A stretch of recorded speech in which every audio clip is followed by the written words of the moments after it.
ಸ್ನೇಹಿತರೆ, ಇವತ್ತಿನ ದಿವಸ ದೊಡ್ಡ ದುರಂತದ ಸಂಗತಿ ಏನಂದ್ರೆ ಭೀಮಾ ಕೋರೆಗಾಂವ್ ಕಳನು ಬುಡನು ಗೊತ್ತೇ ಇರದೇ ಇರ್ತಕ್ಕಂಥವ್ರು ಬಾಯಿ ಬಂದಿದೆ ಭೀಮಾ ಕೋರೆಗಾಂವ್ ಬಗ್ಗೆ ಮಾತಾಡಿ ಹೋಗ್ತಕ್ಕಂಥದ್ದು ಸುಮಾರು ಸಾಮಾಜಿಕ ಜಾಲತಾಣದಲ್ಲಿ ನೋಡ್ಕೊತಾ ಇದ್ದೀವಿ. ದಯವಿಟ್ಟು ಒಂದು ತಿಳ್ಕೊಳ್ಳಿ, ಬ್ರೀಫ್ ಆಗಿ ಹೇಳ್ತೀನಿ. ಸಿದ್ದರಾಮಯ್ಯ ಅಂದ್ರೆ ಮೂಲತಃವಾಗಿ ಈ ಭೀಮಾ ಕೋರೆಗಾಂವ್ ಚರಿತ್ರೆಯಲ್ಲಿ ಬರ್ತಕ್ಕಂಥವ್ರು 3 ಜನ ಸಿದ್ದರಾಮಯ್ಯರು, 3 ಜನ ಮೊಮ್ಮಕ್ಕಳು. ಮೊದಲನೇ ಸಿದ್ದರಾಮಯ್ಯ ನಾನು ನಿಮ್ಗೆ ಹೇಳಿದೆ, ಮೊದಲನೇ ಸಿದ್ದರಾಮಯ್ಯ ಅವರು ಬೀದರ್ ಮೂಲದವರು. ಇವರು ಪರಾಕ್ರಮಿ ಯೋಧ ಆದ ಪ್ರಯುಕ್ತ ಅಹಮದನಗರ ಸುಲ್ತಾನ್ ಏನ್ ಮಾಡ್ಬಿಡ್ತಾರೆ, ಅವನನ್ನು ಕರೆಸ್ತಾರೆ. ಟ್ರೂಪ್ ನಾವೇನು ಟೋಳಿ ಅಂತ ಕರಿತೀವಿ, ಟೋಳಿ, ಆ ಟೋಳಿಯನ್ನೇ ಅಹಮದನಗರ ಕರೆಸ್ತಾರೆ. ಅಹಮದನಗರದಲ್ಲಿ ಲಕ್ಕೋಜಿ ಜಾಧವ್, ಶಹಾಜಿ ಭೋಸಲೆ ಇವರು ಕೂಡ ಅಲ್ಲಿ ಸೈನಿಕರಾಗಿ ಸಿದ್ದನಾಥ್ ಮಹಾರ ಅಡಿಯಲ್ಲಿ ಕೆಲಸ ಮಾಡ್ತಾ ಇರ್ತಾರೆ. ಅವರು ಸಾಮಂತರಾಗಿದ್ದಾರೆ. ಯಾರು? ಲಕ್ಕೋಜಿ ಜಾಧವ್ ಅವರು. ಶಹಾಜಿ ಮಹಾರಾಜರು ಸಿದ್ದನಾಥ್ ಮಹಾರೊಂದಿಗೆ ಅವರು ಕೂಡ ದಂಡನಾಯಕರಾಗಿ ಸೇವೆ ಸಲ್ಲಿಸಿದರು. ಇವರ ಪರಾಕ್ರಮವನ್ನು ನೋಡಿರ್ತಕ್ಕಂಥ ಅಹಮದನಗರ ಸುಲ್ತಾನರು ಇದೇ ಬೀದರ್ ಮೊದಲನೇ ಸಿದ್ದನಾಥ್ ಅವರಿಗೆ ವಾಯು ಪ್ರಾಂತ್ಯವನ್ನು, ಎಲ್ಲಿ ಪಾಚಾರದಲ್ಲಿ ರಾಯಗಢ ಕಡೆ ಇರ್ತಕ್ಕಂಥ ವಾಯು ಪ್ರಾಂತ್ಯವನ್ನು ಇನಾಮಿ ಜಮೀನಾಗಿ ಕೊಡ್ತಾರೆ 16ನೇ ಶತಮಾನದಲ್ಲಿ. ಇನಾಮಿ ಜಮೀನು ಪಡೆದಿರ್ತಕ್ಕಂಥ ಮೊದಲನೇ ಸಿದ್ದನಾಥ್ ಅವರು. ಅದಷ್ಟೇ ಅಲ್ಲ, ಜೀಜಾಬಾಯಿ ಮತ್ತು ಶಹಾಜಿ ಮಹಾರಾಜರಿಗೆ ಮದುವೆ ಮಾಡಿರ್ತಕ್ಕಂಥ ಶ್ರೇಯಸ್ಸು ಕೂಡ ಮೊದಲನೇ ಸಿದ್ದನಾಥ್ ಅವರಿಗೆ ಸಲ್ಲುತ್ತದೆ ಅಂತಕ್ಕಂಥ ಮಾತು ನಿಮ್ಮೆಲ್ಲರೂ ಗಮನಕ್ಕೆ ತರ್ತದೆ. ಅದಷ್ಟೇ ಅಲ್ಲದೆ ಇನ್ನು 2ನೇ ಸಿದ್ದನಾಥ್ ಅವರು ಬರ್ತಾರೆ 1739ರಲ್ಲಿ. ಯಾವಾಗ 1689ರಲ್ಲಿ ಔರಂಗಜೇಬ ಸಂಭಾಜಿ ಮಹಾರಾಜನ ಕಡಿದಿರ್ತಾರೋ ಅವಾಗ ಯಶೋಬಾಯಿಯನ್ನು ಮತ್ತು ಅವ್ರ ಮಗ ಶಾಹುನನ್ನು ಬಂಧನದಲ್ಲಿ ಇಟ್ಟಿರ್ತಾರೆ. 1739ಕ್ಕೆ ಶಾಹು ಮಹಾರಾಜರನ್ನು ಬಿಡುಗಡೆಗೊಳಿಸ್ತಾರೆ.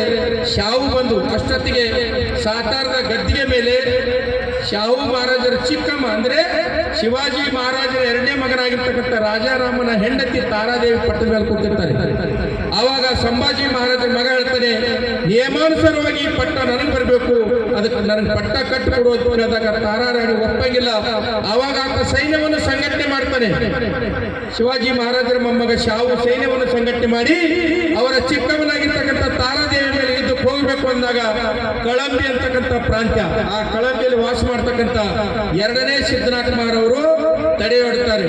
ಆವಾಗ ಸಂಭಾಜಿ ಮಹಾರಾಜರ ಮಗ 2ನೇ ಸಿದ್ದನಾಥ್ ಹತ್ರ ಬಂದು ಕೇಳ್ತಾನೆ, ನಮ್ಮ ತಂದೆಯ ಸಂರಕ್ಷಣೆ ಮಾಡಿರ್ತಕ್ಕಂಥ ಕುಲ ನಿಮ್ಮದು, ಶಿವಾಜಿ ಮಹಾರಾಜರಿಗೆ ಸಂರಕ್ಷಣೆ ಮಾಡಿರ್ತಕ್ಕಂಥ ಕುಲ ನಿಮ್ಮದು, ಸಾಮಾಜಿಕ ನ್ಯಾಯಕ್ಕೆ ಹೆಸರಾಗಿರ್ತಕ್ಕಂಥ ಈ ಮಹಾರ್ ಸಮುದಾಯ ನನಗೆ ಸಾಮಾಜಿಕ ನ್ಯಾಯ ಕೊಡಬೇಕು ಅಂದಾಗ 2ನೇ ಸಿದ್ದನಾಥ್ ಅವರು ಸಾತಾರಕ್ಕೆ ಹೋಗ್ಬಿಟ್ಟು ತಾರಾದೇವಿಯವರಿಗೆ ಮತ್ತು ಶಾಹು ಮಹಾರಾಜರಿಗೆ ಪಂಚಾಯತಿ ಮಾಡಿ ಅವಾಗ ಹೇಳ್ತಾರೆ, ತಾರಾದೇವಿಯವರೇ ನೀವು ಸಾತಾರದ ಮಹಾರಾಣಿ ಗದ್ದಿಗೆಯನ್ನು ಅಲಂಕರಿಸಿ ಕೊಲ್ಲಾಪುರದ ಗದ್ದಿಗೆಯನ್ನು ಶಾಹು ಮಹಾರಾಜರು ಅಲಂಕರಿಸಿ ಅಂತ ಹೇಳ್ತಾರೆ. 1739ರಲ್ಲಿ ಶಾಹು ಮಹಾರಾಜರು ಏನ್ ಮಾಡಿಬಿಡ್ತಾರೆ ಅಂದ್ರೆ ಸಿದ್ದರಾಮಯ್ಯಗೆ 950 ಎಕರೆ ಜಮೀನನ್ನು ಇಲ್ಲೇ ಸಾಂಗ್ಲಿಗಿಂತ 10 ಕಿಲೋಮೀಟರ್ ದೂರದಲ್ಲಿರ್ತಕ್ಕಂಥ ಕಳಂಬಿಯಲ್ಲಿ 950 ಎಕರೆ ಜಮೀನನ್ನು ಇನಾಮಿಯಾಗಿ ಕೊಟ್ಟಿರ್ತಕ್ಕಂಥದ್ದು ಜೇಮ್ಸ್ ಗ್ರ್ಯಾಂಟ್ ಡಪ್ ಅಂತಕ್ಕಂಥ ಹಿಸ್ಟ್ರಿ ಆಫ್ ಮರಾಠದಲ್ಲಿ ದಾಖಲಿದೆ.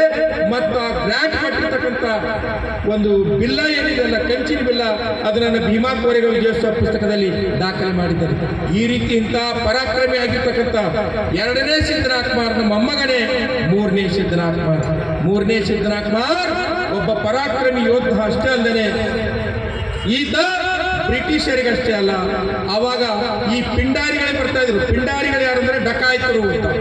ಈ ಪಿಂಡಾರಿಗಳಂದ್ರೆ ಶಿರಡಿ ಸಾಯಿಬಾಬಾದಲ್ಲ, ಚಾಂದ್ಮಿಯನ ಮಗ ಆತ.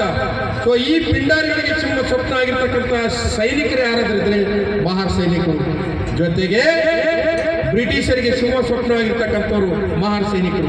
ಇವರು ಶಹಾಜಿ ಮಹಾರಾಜ್ ಹಿಡ್ಕೊಂಡು ಶಿವಾಜಿ ಮಹಾರಾಜರಿಂದ ಸಂಭಾಜಿ ಮಹಾರಾಜರಿಂದ ರಾಜಾರಾಮ್ ಮಹಾರಾಜರಿಂದ ತಾರಾರಾಣಿಯವರು, ತಾರಾರಾಣಿಯಿಂದ ಶಾಹು ಅವರು, ಶಾಹುನಿಂದ ಈ ರೀತಿ ಒಂದು ವಂಶ ಪರಂಪರಾಗತವಾಗಿ ಸೇವೆ ಸಲ್ಲಿಸ್ತಾ ಬಂದಿರತಕ್ಕಂಥ ಪರಾಕ್ರಮಿ ಯೋಧರ ತಂಡವೇ ಮಹಾರ್ ಸಮುದಾಯ ಅಂತಕ್ಕಂಥದ್ದು. ಸ್ನೇಹಿತರೆ, ಹಾಗಾದರೆ ಈ ಭೀಮಾ ಕೋರೆಗಾಂವ್ ಯುದ್ಧ ಹೆಂಗೆ ಉದ್ಭವಿಸಿತು? ಇಂಥ ಮಹಾರಾಜ ಚರಿತ್ರೆ 1-2 ಎಕ್ಸಾಂಪಲ್ ಮುಂದೆ ಕೊಡ್ತೀನಿ. ಹಾಗಾದ್ರೆ ಈ ಭೀಮಾ ಕೋರೆಗಾಂವ್ ಯುದ್ಧ ಹೆಂಗೆ ಘಟಿಸ್ತು ಅಂತ ಇದಕ್ಕೊಂದು ಚಾರಿತ್ರಿಕ ಹಿನ್ನೆಲೆ ಇದೆ. 1795 ನವೆಂಬರ್ 17ನೇ ತಾರೀಕು ದಿವಸ 1795ರಲ್ಲಿ ಖರಡ ಯುದ್ಧ ಅಂತ ನಡೀತದೆ ಉತ್ತರ ಮಧ್ಯಪ್ರದೇಶದಲ್ಲಿ. ಖರಡ ಅಂತಕ್ಕಂಥ ಭೂಮಿಯಲ್ಲಿ ಯುದ್ಧ ನಡೆದಿರ್ತದೆ. ಆಗ 12ನೇ ಪೇಶ್ವೆ ಆಗಿರ್ತಕ್ಕಂಥ ಸವಾಯಿ ಮಾಧವ್ ಅವರು ಪೂನಾದ ಗದ್ದಿಗೆ ಮೇಲೆ